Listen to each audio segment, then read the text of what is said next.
ಮಾಜಿ ಶಾಸಕ ಸುರೇಶ್ ಗೌಡ ಅವರಿಗೆ ಜೆಡಿಎಸ್ ಕಾರ್ಯಕರ್ತರು ನೇರವಾಗಿ ಸವಾಲನ್ನ ಹಾಕಿದ್ದಾರೆ. ಜೆಡಿಎಸ್ ಕಾರ್ಯಕರ್ತರು ದೊಣ್ಣೆ ಹಿಡ್ಕೊಂಡು ನಿಲ್ತಾರೆ ಎಂಬ ಸುರೇಶ್ ಗೌಡ ಹೇಳಿಕೆ ಖಂಡಿಸಿ ಜೆಡಿಎಸ್ ಕಾರ್ಯಕರ್ತರು ಆಕ್ರೋಶವನ್ನ ವ್ಯಕ್ತಪಡಿಸಿದ್ದಾರೆ. ತಾಕತ್ತಿದ್ರೆ ನಮ್ಮ ಕಾರ್ಯಕರ್ತರು ಅಣ್ಣ ತಮ್ಮಂದಿರ ಮೇಲೆ ಕಲ್ಲು ಹೊಡಿಸ್ತೀಯಾ, ಹೊಡ್ಸು, ನಮ್ಮೂರಿಗೆ ಕ್ಯಾನ್ವಾಸ್ಗೆ ಬಾ, ಎಲೆಕ್ಷನ್ ಆದ್ಮೇಲೆ ಯಾರು ಹೊಡಿತಾರೆ ನೋಡೋಣ. ಪರೋಕ್ಷವಾಗಿ ಬಿಜೆಪಿ ಮಾಜಿ ಶಾಸಕನಿಗೆ ತೆನೆ ಕಾರ್ಯಕರ್ತರು ಎಚ್ಚರಿಕೆಯನ್ನ ಕೊಟ್ಟಿದ್ದಾರೆ. ತುಮಕೂರು ಜಿಲ್ಲೆಯ ನಾಗವಲ್ಲಿ ಗ್ರಾಮದಲ್ಲಿ ಜೆಡಿಎಸ್ ಕಾರ್ಯಕರ್ತರು ಪ್ರತಿಭಟನೆಯನ್ನ ಕೂಡ ಮಾಡಿದ್ದಾರೆ.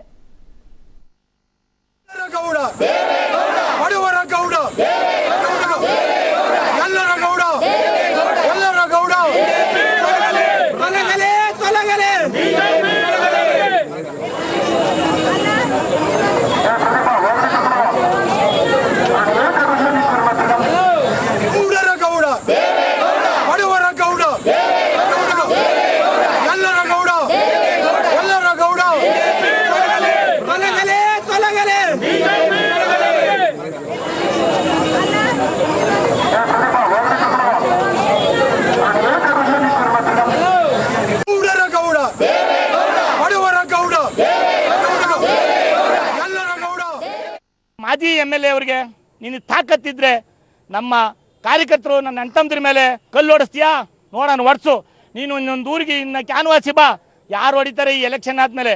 ಒಂದು ಹೇಳ್ತೀನಿ, ಇವತ್ತು ನಮ್ಮ ಪಕ್ಷ ಜಾತ್ಯತೀತ ಪಕ್ಷ, ಜಾತ್ಯತೀತ ಸೆಕ್ಯುಲರ್ ಪಕ್ಷ. ಹಂಗಂದ್ರೆ ನಮ್ದು ಶಾಂತಿಯ ತೋಟ.